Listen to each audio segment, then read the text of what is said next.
जय सिया राम।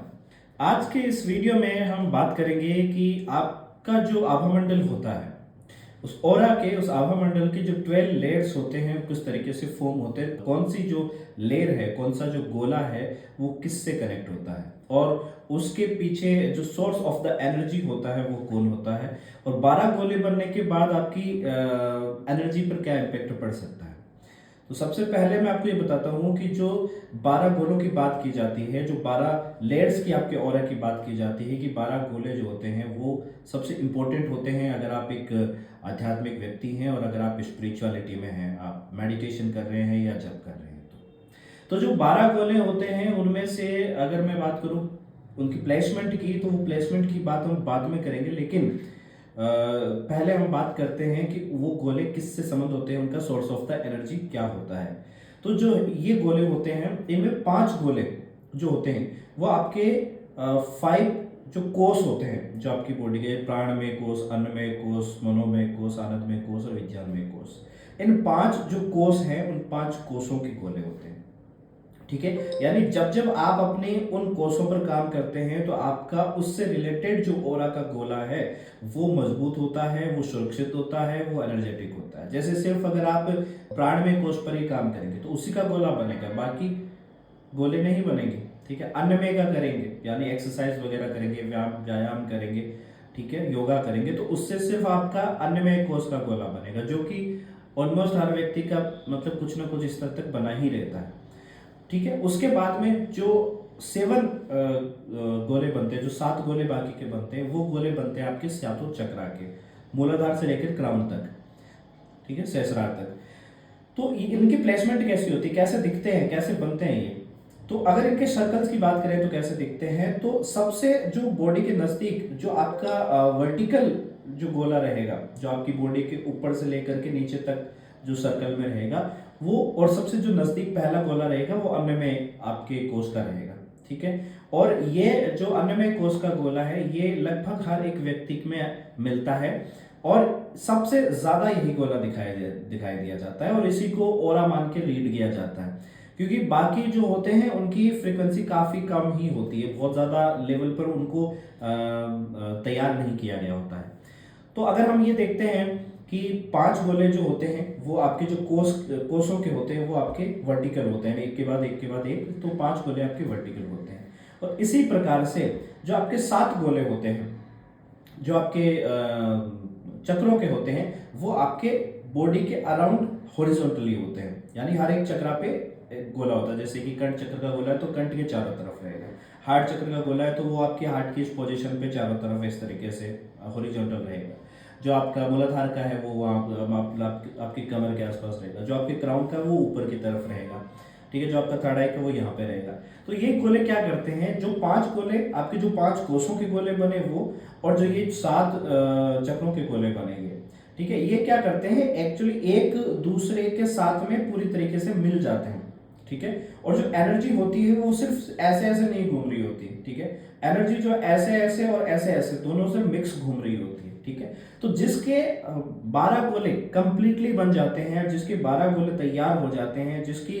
12 गोले पूरी तरीके से प्रोटेक्टेड हो जाते हैं, जिनकी एनर्जी बहुत हाई लेवल पे चली जाती है, वो व्यक्ति पूरी तरीके से सिक्योर हो जाता है, उसको किसी कवच की जरूरत नहीं पड़ती इजीली। ठीक है, क्यों? क्योंकि जो भी गोले पे जो है कोई एनर्जी अटैक करने की कोशिश करती है, आपके आभामंडल में प्रवेश करने की कोशिश करती है, उसको वो 12 लेयर्स जो एक ही वे में नहीं घूम रही है, ठीक है, वो 12 लेयर्स जो कभी इस तरीके से घूम रही है, कुछ इस तरीके से घूम रही है और अलग अलग सर्टेन पॉइंट पे घूम रही है, लोकेशंस जिनकी अलग अलग है, तो वहां पर जो है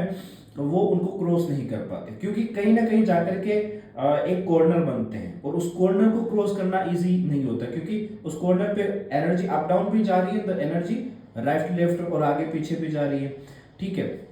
यही गोले जो हैं जब आप इन पे काम करते रहते हो, अपने एनर्जी पे काम करते रहते हो, यही गोले बड़े होते जाते हैं और बड़े होते जाते हैं, और जब ये बड़े होते हैं, ठीक है, जितने ज्यादा ये बड़े होते हैं उतना ही ज्यादा इनका जो एनर्जी होता है वो अंदर और बाहर दोनों तरफ स्प्रेड होता चला जाता है। जैसे फॉर एग्जांपल कि एक गोला है जिसकी जो लेयर है वो 1 इंच की है, ठीक है, आपने इस पे काम किया और वो 2 इंच की लेयर हो गई। ठीक है, तो जो 1 इंच की लेयर थी अब क्या होगा कि जो दूसरा जो 1 इंच उसमें मिल रहा है वो आधा इंच अंदर की तरफ आ रहा है, आधा इंच बाहर की तरफ आ रहा है। यानी कि वो क्या कर रहा है, वो आपकी बॉडी के अंदर भी एनर्जी को फिल कर रहा है और आपकी बॉडी के बाहर भी एनर्जी को फिल कर रहा है। ठीक है, हालांकि टाइम लगता है बॉडी के बाहर एक सर्टेन डिस्टेंस में जाने में, कि काफ़ी बड़ा आपका ओरा हो गया, काफ़ी विड्थ हो गई है उसकी, लेकिन यह काफ़ी हाइट हो गई है। लेकिन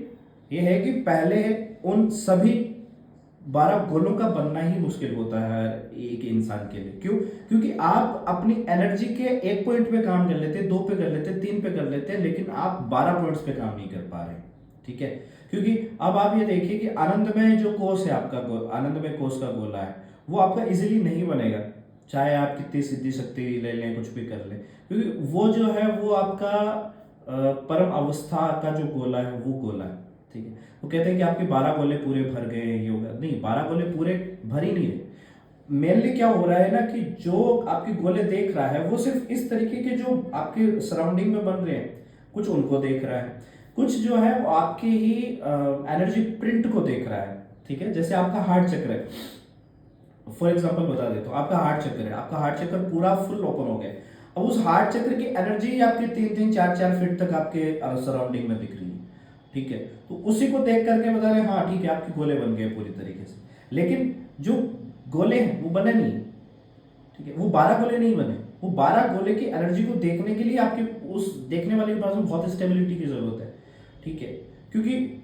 वो उस 12 गोलों की एनर्जी को देखने के लिए उनकी जो रफ्तार है या उनकी किस तरीके से वो एनर्जी बह रही है, किस तरीके से एनर्जी फॉर्म हो रखी है, ठीक है, वो देखना जरूरी होता है। अब ऐसा तो है नहीं कि हर एक जो चक्रा जो हर एक गोला होगा उसकी एनर्जी का अलग अलग कलर की ही होगी, ये जरूरी नहीं। अगर एक व्यक्ति ने सिर्फ एक ही चीज, एक ही मंत्र, एक ही ध्यान की प्रक्रिया के माध्यम से अपना सब कुछ किया, तो उसकी एनर्जी का मोस्टली जो पार्ट होता है वो एक ही कलर का होता है, चाहे वो फिर 12 गोले ही क्यों ना हो, है ना। तो उसमें अलग कलर नहीं दिखता, अलग अलग कलर तब दिखते हैं मोस्टली जब आपके जो गोले होते हैं वो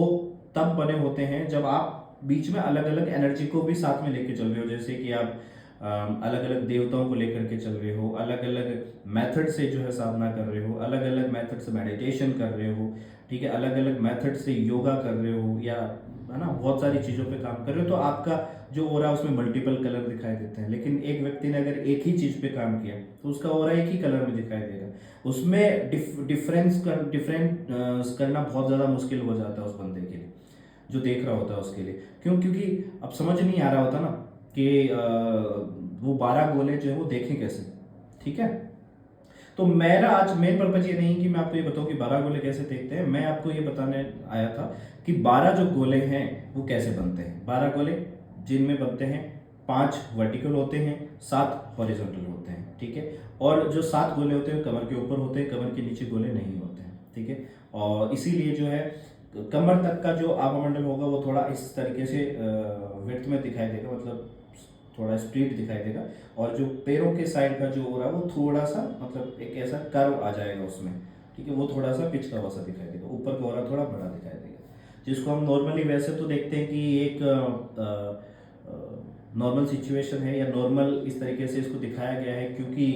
ये ऊपर का जो बॉडी पार्ट है वो थोड़ा सा चौड़ा है, लेकिन ऐसा नहीं है, वो इस वजह से दिखाई दे रहा है क्योंकि ऊपर जो है वो हॉरिजॉन्टल भी आपके एनर्जी चल रही है और वर्टिकल भी एनर्जी चल रही है, लेकिन कमर के नीचे पैरों तक सिर्फ और सिर्फ आपकी वर्टिकल एनर्जी ही है। सो आई होप कि आपको समझ आ गया होगा। मैं उम्मीद करूंगा कि नेक्स्ट जो भी आप टॉपिक पे आप वीडियो चाहते हैं उस टॉपिक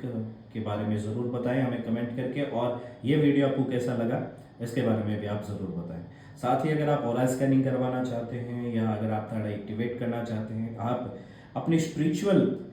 जर्नी को बैलेंस करने के लिए स्पिरिचुअल काउंसलिंग चाहते हैं मेरे साथ, तो आप नीचे दिए गए जो डिस्क्रिप्शन में व्हाट्सएप नंबर दिए जा रहे हैं उन पे जाकर के आप कॉन्टेक्ट कर सकते हैं और